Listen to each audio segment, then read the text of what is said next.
আবার অন্যরে দেখি বাবার সাথে কথা বলে চলাফেরা করে, বাবার কাছে কত কিছু আবদার করে, আমি করতে পারি না, কথা বলতে পারি না। হ্যাঁ হয়েছে, ওইরকম মনে ভালো লাগে, মনের মানুষ পাই, তাহলে আবার বিয়াও বসে যাইতে পারি। খাইতেই তো পারি না, আমি বেতন দিব, চলতে পারে না, সেই সুখ দুঃখের কথাই আমি আজকে প্রতিবেদনের সামনে বলতে আসছি। বাবা থাকলে আমি পড়ালেখা করতাম, আমার জীবনটা অনেক খুশিতেই কাটতো। আসসালামু আলাইকুম। ওয়ালাইকুম আসসালাম। কেমন আছেন? এই তো আছি কোনোরকম। আপনার নাম ঠিকানা যদি একটু বলতেন। তানিশা, আর বাড়ি মুন্সিগঞ্জ, মুক্তারপুর। মুন্সিগঞ্জ, মুক্তারপুর। আচ্ছা, এই যে ক্যামেরার সামনে কেন আসছেন? আসছি নিজের সুখ দুঃখের কিছু কথা বলতে। সুখ দুঃখের কথা বলতে? হ্যাঁ। আচ্ছা, আমরা শুরুতে একটু জানতে চাই আপনার ফ্যামিলি মেম্বার কয়জন? ফ্যামিলি মেম্বার বর্তমানে আছি আমরা 4 জন। 4 জন? হ্যাঁ। আচ্ছা, কে কে আছে একটু যদি আমার মা, আমি আর 2 ভাই বোন আছে। ছোট ভাই বোন? মানে সবার বড় আপনি? হ্যাঁ, সবার বড় আমি। লেখাপড়া করেছেন? করছি একটু। কোন ক্লাস পর্যন্ত লেখাপড়া করেছেন? কোনো স্কুলে পড়ি নাই আমি। মানে স্কুলে ছাড়া এমনি, মানে বুঝলাম না, একটু যদি ক্লিয়ার করতেন। এমনি আর কি প্রাইভেট পড়ছিলাম। আমার আব্বু ছোটবেলায় ছাইরা দিয়ে গেছিল গা, তো ইনকামের পথটা ক্লিয়ার ছিল না, ঠিক মতন ইনকাম করতে পারি নাই, পড়ালেখা করাইতে পারি নাই, তাই পড়ালেখা করতেও পারি নাই। আচ্ছা, তো এই যে লেখাপড়া মানে মানুষের কাছে টুকিটাকি শিখেছেন? হ্যাঁ, টুকিটাকি আমি নিজের নাম পারি, কারো নাম বলে লিখতে পারি, রিডিং এমনি পড়া পারি ভালো। আচ্ছা, তো আসলে এই যে বাবা চলে গেছে ছোটবেলা, আপনার বয়স কত থাকতে আপনার বাবা চলে গেছে? তখন আমি অনেক ছোট।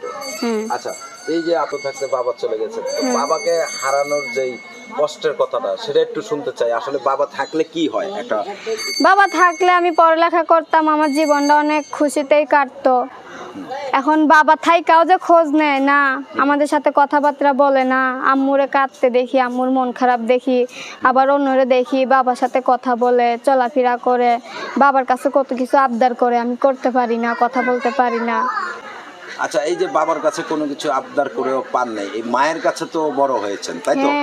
আচ্ছা, মা থাকলে তো একটা, যেমন সবাই বলে সন্তান মায়ের কাছে নিরাপদ, তো মা কিভাবে কষ্ট করেছে সেই কথাগুলো শুনি আপনার থেকে। মা জীবনে অনেক কষ্ট করছে, মার কষ্টের কথা বললে শুরু হইব শেষ হইব না। কারণ বাবা ছাড়া একটা মেয়ে মানুষ যদি 3টা পোলা মাইয়া মানুষ করে, তার তো যথেষ্ট পরিমাণের কষ্ট হইছেই। এখন আমার কি কিছু করতে পারে না। আচ্ছা, তো এখন মা কিছু করতে পারে না? আগে কি করেছিল? আগে ধরেন সেলাই মেশিনের কাজ জানতো, সেইটা করতো। এখন কোমরের হাড্ডি ক্ষয়, কিছু করতে পারে না, তার মধ্যে এমনি টুকিটাকি কাজ করতো। আচ্ছা, এখন আসলে আপনি কি করেন? এখন আমি করি বাসা বাড়িতে কাজ। বাসা বাড়িতে কাজ? হ্যাঁ। এই যে বাসা বাড়িতে কাজ করে কত টাকা পান? পাই মাসে 4000ও পাই, 3000ও পাই। একটু জোরে বলবেন। মাসে 3000ও পাই, 4000ও পাই। 3-4 হাজার টাকা দিয়ে কি এই যে 4 জন মানুষ চলতে পারে? চলতে পারে না, সেই সুখ দুঃখের কথাই আমি আজকে প্রতিবেদনের সামনে বলতে আসছি। আচ্ছা, তো সেই সুখ দুঃখের কথাগুলো একটু বলেন। যেমন ধরেন আমার মা অসুস্থ, তার ডাক্তার দেখাইতে হইব, সেই খরচটা আমার হাতে নাই। তার মধ্যে আমার ছোট ভাই বোন আছে, তাদের কিন্তু পড়ালেখা করানোর ইচ্ছা আছে, যত আমি করতে পারি নাই তারাও কি করতে পারবে না? তাদের পড়ালেখা করানোর ইচ্ছা আছে, সেইটা পারি না। তার মধ্যে ধরেন সময়তে মাস শেষ হয়ে গেলে এই আবার 2 দিন 3 দিন না খায়া থাকতে হয়, কোনো রকম ঘরে যাই থাকে সেইটা খায়া থাকতে হয়, পেটে ক্ষুধা নিয়ে ঘুমাইতে হয়, এই আর একটা কষ্ট। এরকম টুকিটাকি অনেক কষ্ট হয়, কারণ 4000 আর 3000 টাকায় তো 4 জন মানুষের আর পেট চলে না পুরো মাসটায়। আচ্ছা, এই যে আপনার ছোট ভাই বোন গুলা কি লেখাপড়া করে? কষ্টে মষ্টে কোনো রকম ভাবে একটু আধটু করাই, আবার করাইতে পারি না, এরকম আর কি। বেতনটা ঠিক মতন আমি দিতে পারি না। বুঝতে পারছি। খাইতেই তো পারি না, আমি বেতন দিব মানে বেতনে দিতে পারেন না? না। যদি কেউ যোগাযোগ করতে চায় তাহলে সে কিভাবে যোগাযোগ করবে? আমার আম্মুর একটা অনেক পুরানো ফোন আছে, বাটন ফোন। আচ্ছা, মায়ের পুরাতন ফোন আছে। আচ্ছা, আরেকটা কথা বলি, যে আসলে মানে আপনি কি সহযোগিতার জন্য আসছেন না অন্য কোনো চিন্তা ভাবনা আছে আপনার? আমার চিন্তা ভাবনা আছে দুইটাই। ধরেন আমি আসছি প্রতিবেদনের সামনে, আমি আমার জীবন কাহিনী বললাম।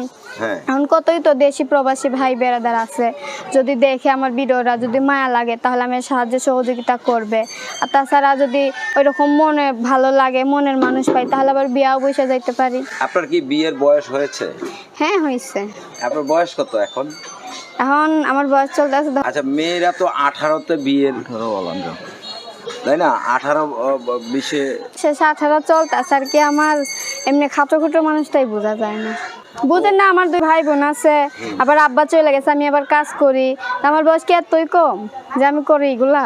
আচ্ছা আচ্ছা, এটা বুঝতে মানে হবে। আপনি শিওরলি আপনার বয়সটা বলতে পারতেছেন না এরকম কিছু? শিওরলি কি 18 চলতেছে। আচ্ছা, তার মানে 18। হুম। আচ্ছা, তো আপনার সাথে যদি কেউ যোগাযোগ করতে চায় কিংবা আপনাকে সাহায্য করতে চায় কিভাবে করবে? বললাম না, ফোন আছে আমার আম্মুর একটা, 0178533507 তো ঠিক আছে দর্শক, আপনারা যারা দেখছেন, আপনার নাম জানে কি বললেন? তানিশা। তানিশা। এই তানিশাকে দেখে, তার বাবা নেই, ছোট ছোট ভাই বোনকে নিয়ে খুব কষ্টে আছে। যদি আপনাদের ভালো লাগে তাহলে আপনারা যে যতটুকু পারেন তাকে একটু সহযোগিতা করবেন, সহযোগিতার হাত বাড়িয়ে দেবেন। সে পর্যন্ত সকলে ভালো থাকবেন, সুস্থ থাকবেন। আল্লাহ হাফেজ, আসসালামু আলাইকুম।